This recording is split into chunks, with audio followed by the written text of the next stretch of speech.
What am I doing here? What am I doing here? You gotta wait for the sheep to get out of the way. You run them over, there's no profit in that. Nope, oh, there we go.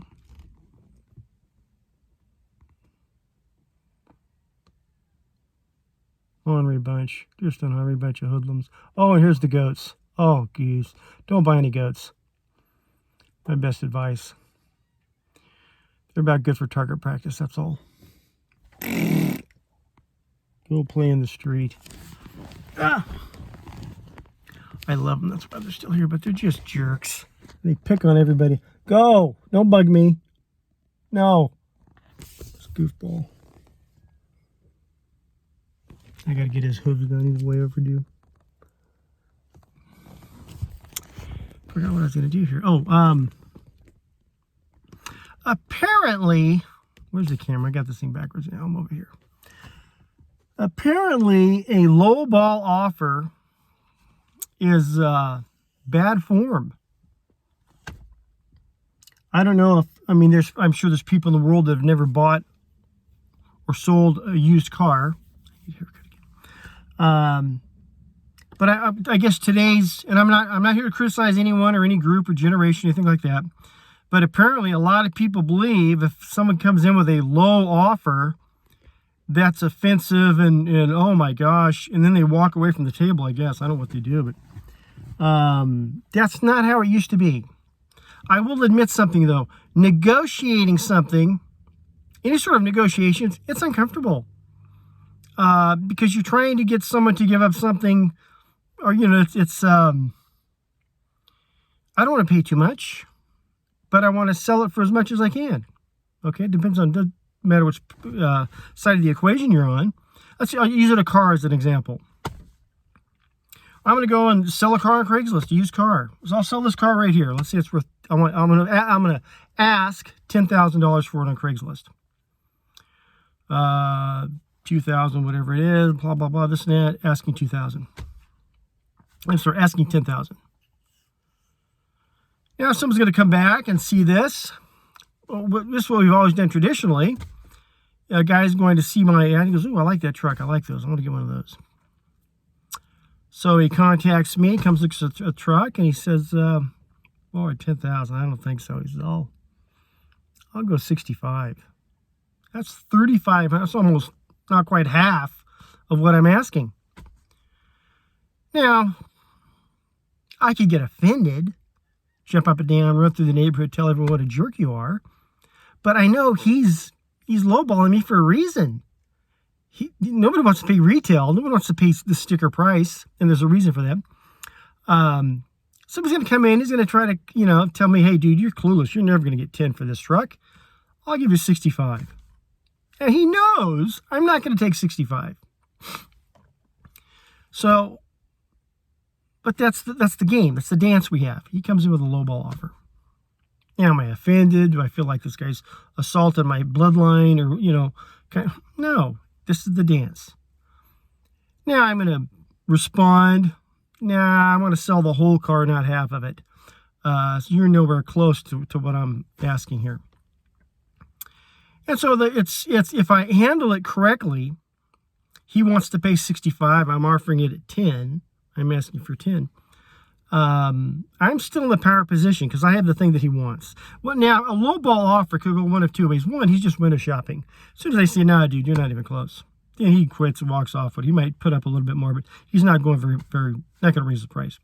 He's just window shopping. But a lot of times the guy who lowballs you really wants it.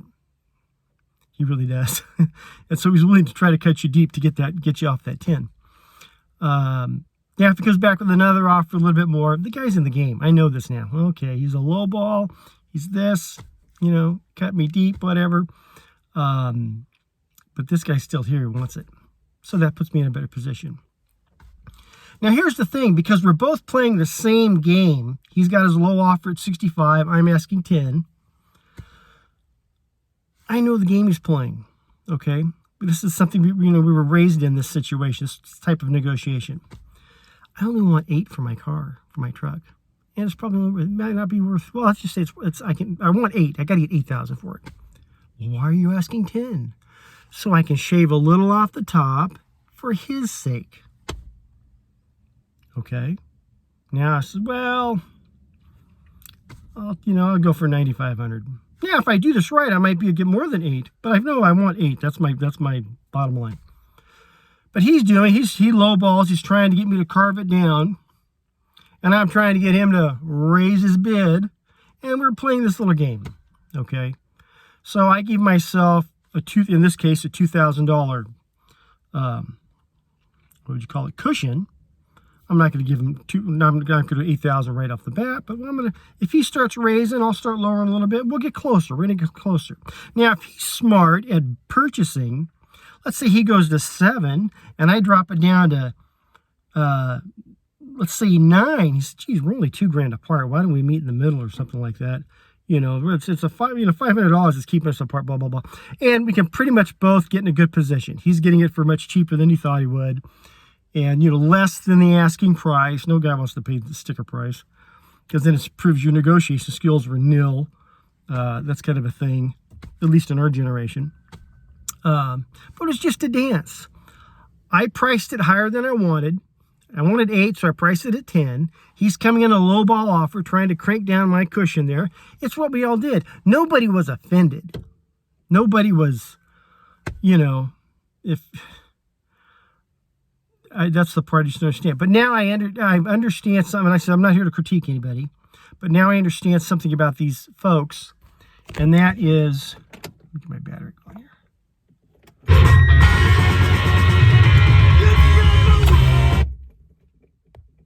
Are we still charging? Yeah, I think. Battery. What a boomer. The people who were offended by negotiations like this in today's environment, they're real sensitive. Okay. Bummer. But here's another thing, too, is when I don't want to go with the asking thing. The asking things, too. When I say I'm asking this, that means I'm open for negotiation. If I said I'm firm on my price, I'll take nothing less. I say I want 10 for this car, and I'll take not a penny less. Well, some guys will still make an offer. They might not make a lowball offer, but most people just aren't going to. I'm not going to respond to that ad, that classified, because this guy doesn't want to negotiate. Screw him. Good luck, pal. You keep your car for a long time. That's just not how it works. It's a guy thing. But it taught me something about people today who don't want to negotiate because it's uncomfortable. And I see where if you're of that mindset, it's going to be offensive. A guy comes in and offers you something far less than what you think your value is. But make a counteroffer. Negotiate. That's the beauty of the thing. You mix it up. See, if a guy offered you a $50 million for your product and it's $100 million, we'll make a ridiculous offer back. So now I think I want $150 million now, or whatever. You get the guy off their game a little bit, that you're not going to tolerate this. Come on, you get serious with your bid. Let's see what you got. I don't like the restrictions you're offering. I don't like you're way behind the thing. But when you're serious, come back and we'll see what we can do. But then again, you got to be careful. If there's not a dozen people lined up for your product, but only one, you might want to handle this a little bit differently. Doesn't mean you have to make take this lowball offer, but gosh, at least play the game. And I'm talking about this Crowder thing. People say, well, at least he's standing up to the big tech conservative, whatever the hell they call it. He's standing up to them. He's not showing me anything. It shows me that he can't negotiate. It would have been better. It would have shown more to the community, this community they're talking about, these people all pissed off, had he said, nah, you bring a more serious offer, and then got them to raise their bid, reduce some of the restrictions, go a little Trump on him kind of thing, Had he done something like that, I say, now this guy did something for his community. He made him pay more with less crap. That would have been a beautiful thing. But just to say no and then leave the table, you didn't get your product sold. You got nothing. That's not a negotiator, man. I want these people to make as much money as humanly possible. And I want the people that purchase these things to be profitable and successful, because then it's good for everybody. But you got to negotiate. I don't know if the people that were so upset with that deal, just disrespectful, offensive, how they were going to pay him nothing for. Why didn't he counteroffer? Turn it out, make it, it made no sense to me. But different time, different people, different ways. Guy comes in to buy your product, makes a lowball offer. It's a beautiful thing. It's one, he's either window shopping, or two, he really wants it. You got something now. Okay, you got something to work with. I get it from my dad. Every guy I've ever known. What was that guy? You bought a new truck? Yeah, I bought it from this guy on the classifieds. What was he asking? They didn't ask what you pay for it. Guys will ask you. What were they asking? I was asking 10. What'd you pay for it?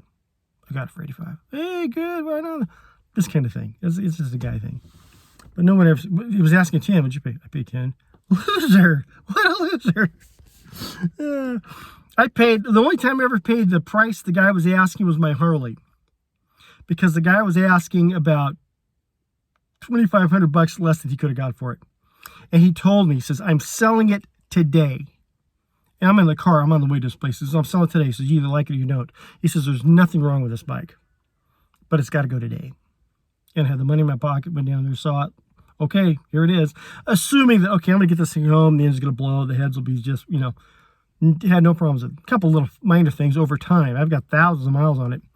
And it was a blessing. I got it for next to nothing. And the engine's still great. Training's good. All this stuff. That's a rare situation. But you don't want to be the guy telling someone that they're asking 10 and you paid 10. And I didn't want to offend him, so I gave him exactly what he wanted. That's not the real world. Negotiating is uncomfortable, but it's necessary. Love you. God bless.